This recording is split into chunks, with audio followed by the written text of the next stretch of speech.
I'm going to sound probably a little bit trite here, so I will forgive me for that. 'Cause I think it's really important to note when you're diving in, like when you're, starting to get excited and trying to learn everything that you can, when it gets to be that like super overwhelming boiling point, chill out, because it's okay. For the folks listening in, like, you do not have to be the master of everything. Once I talk to a real person, once I have a conversation, I know without a doubt, or at least I'm more confident I can feel this out, and we'll see where we go. But don't forget, one job is not the end all be all. That can really, really pay dividends in getting you a sweet new opportunity.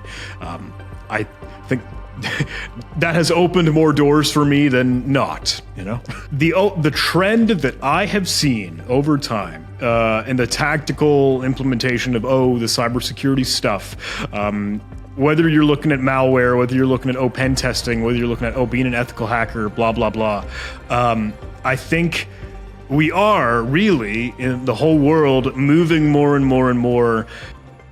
Breaking into cybersecurity is one of the hottest topics in tech right now. But what does it really take to land that first role?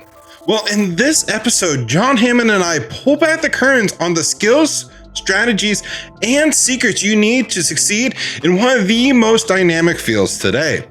Whether you're just starting out or looking to level up, this conversation will change how you approach your cybersecurity career. So without any further ado, let's roll to this week's episode. Thank you, John, for joining us today. For those who've been living under a rock, do you mind kind of giving us a little bit of information about who you are and what you do? Oh, goodness. Well, thank you so much. Without a doubt. Look, hi, hello. My name is John Hammond.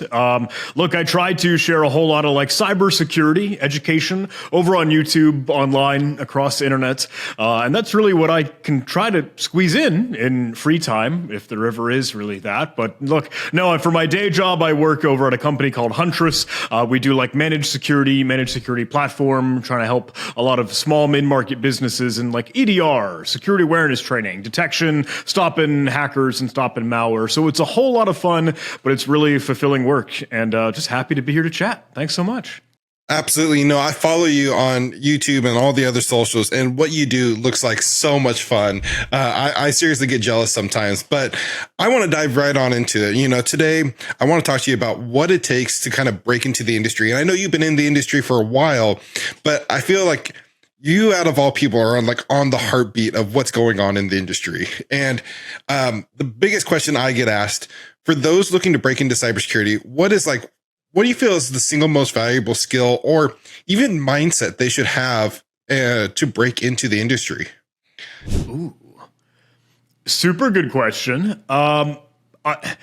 And let me say, I don't have all the answers, by no means. I don't know. I can't say for certainty. I know the thing is, how can we land a job in 2025? Look, I don't know what 2025 is going to look like, but I'll do my best. But I have to add the asterisk and the disclaimer, Yes. No, I think I'll take the mindset end of that first before the skill set, because without a doubt, I think the most important thing is just seeing and just being totally seeing and believing. Seeing is believing. Someone's passion, someone's drive, someone's just real ambition to be able to dig into something and just experiment and play and practice and learn. Without a doubt, I think that is the most important thing, is trying to see, you almost get a certain amount of obsessed with what you're working on so that you keep wanting to work on it and make it better, make it stronger, make it faster. Those are things that are even, without a doubt, attractive to an employer, and hopefully pretty enticing and fun for you. Because if you really love what you do, then it's not work. It's not, you love what you do, you love the work that you do. It's not so much work anymore than it is fun and play. So without a doubt, I would make that the best thing that you can, is just make sure you're having fun and you're really enjoying the stuff that you're doing. That's just the way to happiness, I think. What do you think? I don't know. Am I barking up the wrong tree? Do you agree? Am I wrong? I 100% agree, because, I feel like so many people kind of get in the industry I want to make a lot of money, and they don't really think about if they truly enjoy this. Like, this field is intense. Like, I don't think people realize how crazy it can get sometimes. And just not having that right mindset can really like wear you out quick, at least in burnout. And you got to be in it for the right reason. So I 100% agree with you.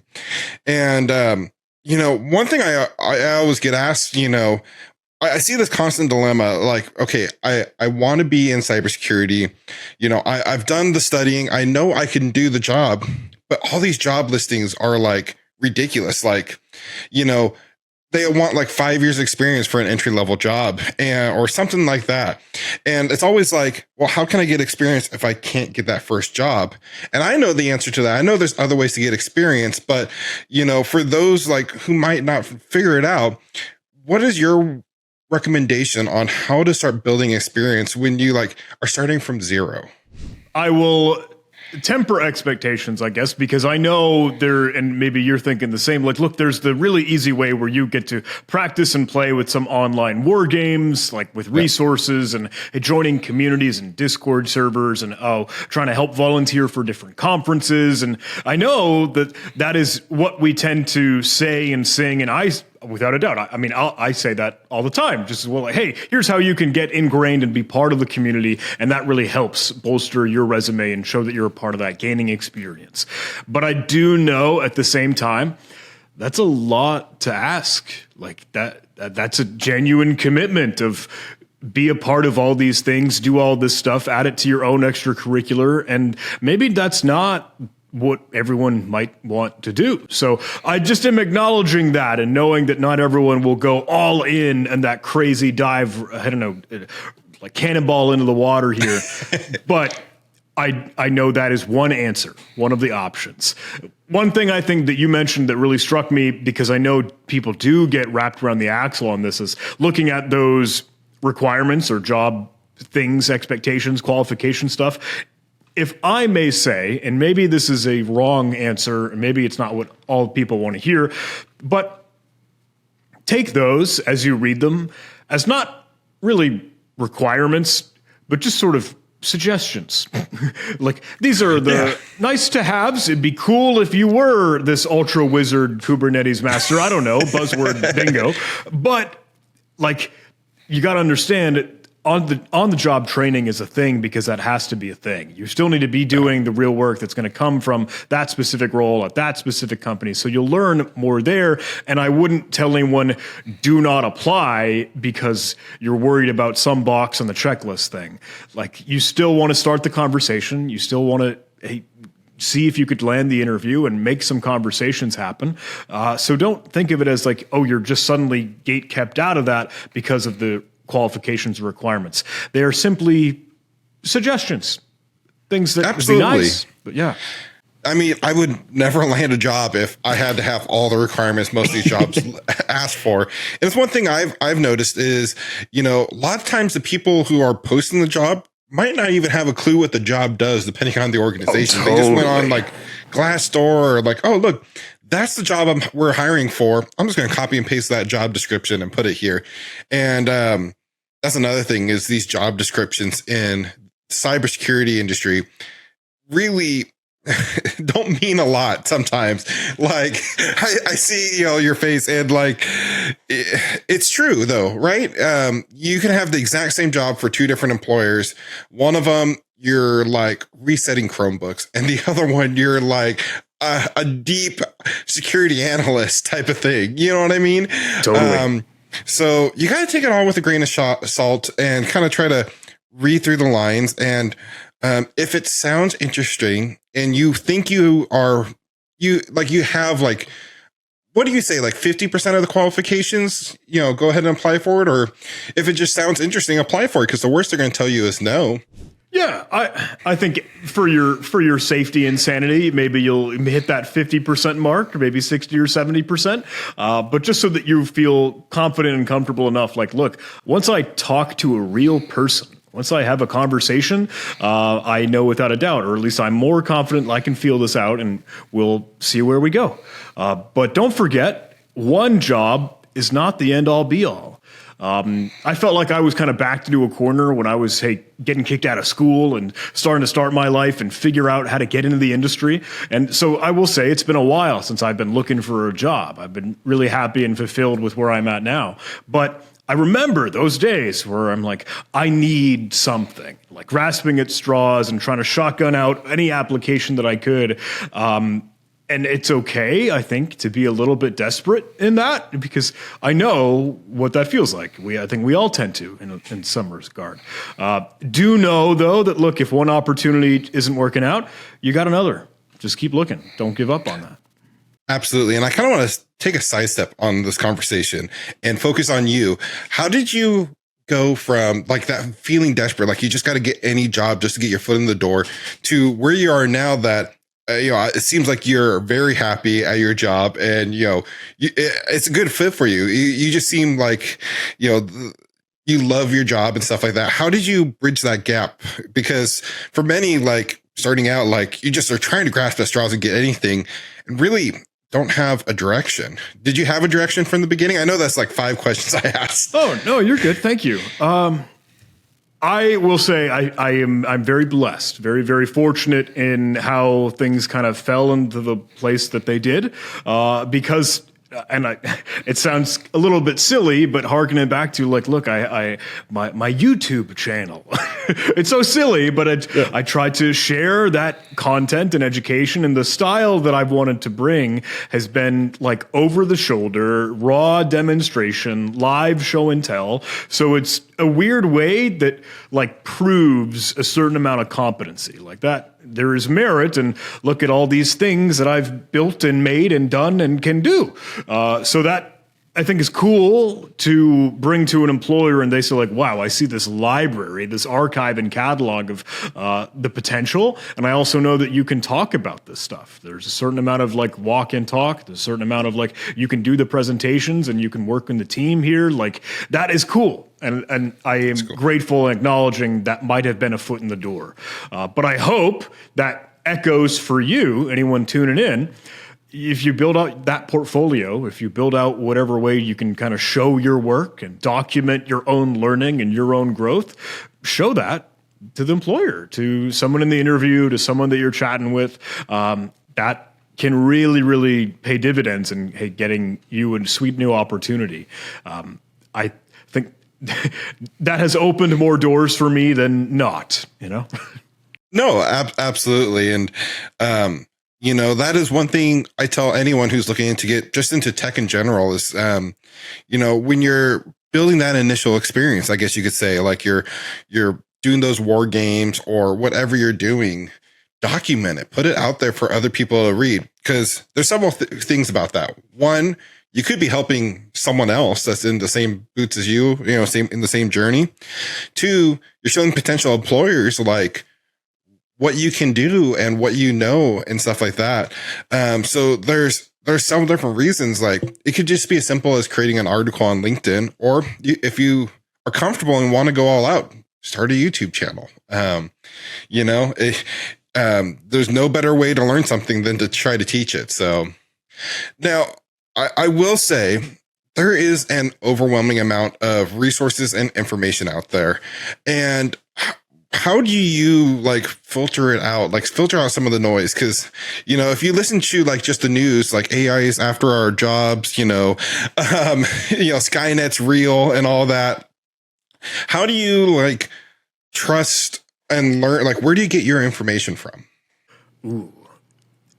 I will say, if I fall on my sword here, I do a very bad job at that. I do have a little shiny object syndrome where I'll just kind of get excited about really cool new things that seem to be out and about. Because the field is so wide. There's so much to do in all that we do. But I am a big fan of Bleeping Computer. That's the name of a news outlet, one of the online websites that shares a lot of really cool stories in security and in tech and just kind of going-ons in the world. News, headlines, but more of a computers and security focus. I like Bleeping Computer a lot. That's probably my go-to, truth be told. But I am still bebopping around on Twitter, or X now as they're calling it. And I know there have been whatever mass exodus to Mastodon or Blue Sky or Threads, blah, blah, blah. But I am still sticking it out there because I tend to think a lot of more security-minded folks will share blue team stuff or red team stuff or things where we can kind of put those colors together, whether it's purple team, both threat hunting, detection engineering, and malware development, all this stuff. I think there are a lot of nerds and geeks that do hang out there. So that's really my barometer. And as you mentioned, though, it becomes a flood. It's just the floodgates of all this stuff all the time. I gotta lean back on the stuff that I just am most interested in, like the stuff that is fun, the stuff that is more tangential to the work that I do. That is just the only way that I could avoid whatever other conversations and nonstop stuff might be happening in any other dimensions of all that we could be doing. No, absolutely. You know, when I first started out in the tech industry, I just tried to take it all in. I just tried to be like a sponge and drink from the fire hose. And, it was cool until it wasn't cool anymore. I think that's the easiest way I could, like, there got a point I just got so burnt out. And they even got a point where I switched jobs. I'm like, do I even want to be in tech anymore? Just because I was just burning so hard trying to be like this expert and like do all these things. And I'm just like, no, I got to dial it back to what I'm truly interested in. Like for me, I'm a networking guy. I've always been a networking guy. I think I'll always be a networking guy, even though I've started to lean more cybersecurity lately. But I just enjoy networking. So I focus in on what I really enjoy. I go to networking conferences. Like I just came back from networking field day, which is like all networking focused. That's stuff I focus in on. Yeah, you know, there is so much out there, and you just gotta kind of find the sources you like. Now, go ahead. No, I can riff on there for just a second because I think it's really important to note when you're diving in, like when you're, starting to get excited and trying to learn everything that you can, when it gets to be that like super overwhelming boiling point, chill out because it's okay for the folks listening in. Like you do not have to be the master of everything. There is no Pokemon master where you've caught all the skills in what we do. It's okay to have and find the specialty or just the niche that you love and you're passionate about, and that can be your sword and shield. Absolutely, without a doubt, don't feel like you need to be that magician wizard that is exceptional at everything. That is what will bring you to that burnout and fatigue. As I think we've all ran into, yourself, myself included, we all touch the hot stove. But no, don't hesitate to be like, I need to focus. You can do that too. Absolutely. Now, this wouldn't be a conversation unless we touched on AI. You know, I already mentioned it earlier. Nowadays, AI, you know, it's just reshaping everything. And I don't want to ask the typical question, you know, I want to ask me, AI is replacing jobs. I don't believe that whatsoever. I want to ask you actually how you are leveraging AI in your own work. You know, do you find it to be a super impactful tool, and like, how do you get the most out of it? Ooh. Yeah, in broad strokes, general speaking, I have not yet drank the AI Kool-Aid. I do agree, totally acknowledge it's a phenomenal tool. Like, I think it's very, very sweet and cool and awesome, but I think I've got to be in the mix some way, somehow. There still needs to be a human in the loop, especially for, I don't know, the work that I'm doing. It's like, I'll hand off back and forth code with ChatGPT, tell it like, no, this was kind of wrong. Let me fix this. And now you can keep running. But it is going to be faster at just crapping out code than I am. But if I'm doing some maybe quick analysis, it's kind of the back and forth of me experimenting with something. Can I get another set of eyes on this? Just will it spit out, or will it figure out, or will it think of anything else, or new resources or things? So Very, very cool, without a doubt. All good things, 2 thumbs up for me. But it's when we think about all the implications of AI overlords, what is it going to mean for blue team, red team, cybersecurity landscape? I don't think it's going to be mass change for a long, long, long while. Truth be told, that's just a John opinion. But it's cool to see it do neat tricks for the moment. No, I 100% agree. You know, I won't lie. I use AI in some form, probably every other day, if not daily. But you know, you got to be careful also too, because I've caught in hallucinations and stuff like that, and you really got to know your stuff. You know, too, because it is not all knowing and powerful. It definitely can speed up processes. You know, if I'm writing a report or something, it can help me outline my thoughts so I can just work more efficiently. But it's definitely nowhere near replacing like a human capability. But yeah, definitely like a second set of eyes and stuff like that. I'm super glad you mentioned the hallucination aspect, because I think that's where like the most danger comes from. Other than leaks and sensitive information, kind of confidential stuff, prompt engineering, blah blah blah. But like if you are pressing the I believe button and fully trusting what the machine or the AI has just spat out to you, there's totally a possibility, and I'm sure you've seen it. I have as well. It's like it'll tell you something. And like you mentioned, you kind of need to know your stuff, because there's a potential that the thing that it said just does not exist. It's not that it's wrong. It spoke confidently about a thing, but it's just genuinely not real. No, 100%. It's not a thing. You know, that technology doesn't exist. Like without a doubt, you got to know human in the loop. Absolutely. Now, you have some of the best stories like I've heard of on YouTube when it comes to cybersecurity. And I was wondering if you'd mind sharing, like, do you have a memorable like war story from your career that's really taught you something about like the cybersecurity industry as a whole type of thing? I don't know if I'll go too long on a tangent, but one of my favorite stories to tell is from some like malware campaign and activity, like a case that we were trying to chase for incident response and trying to help work with a partner that was in a compromised and hacked environment.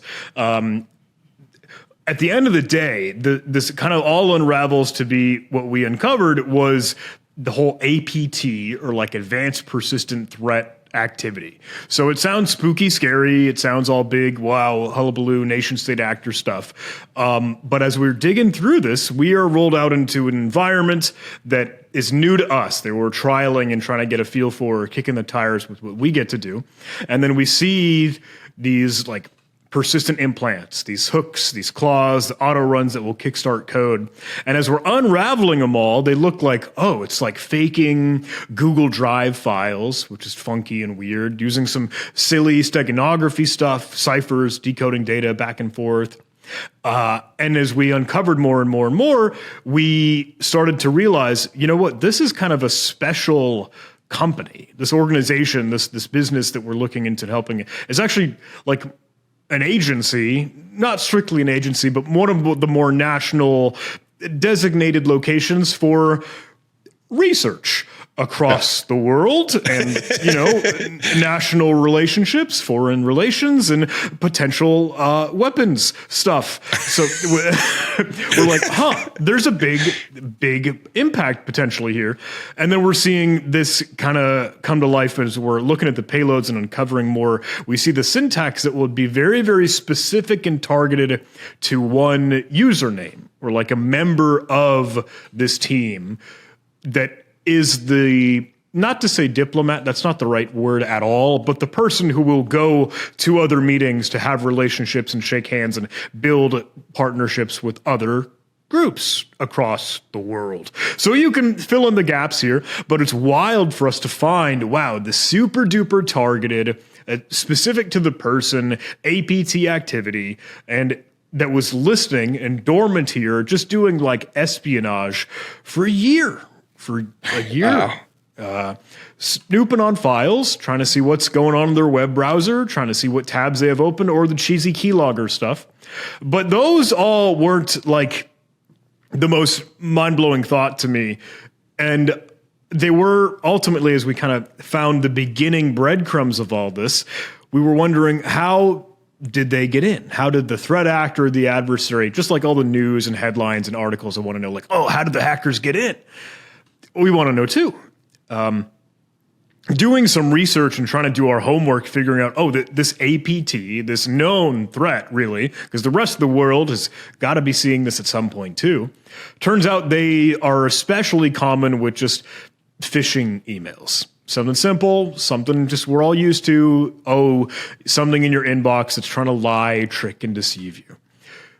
So we're thinking, hey, can this person, now that we've uncovered it to like a genuine single root cause, would they be willing? Is this okay? Can we go through your emails? Can we go through your desktop and your downloads? Which is normally like a weird privacy and ethical conversation, but they were cool with it in the scenario.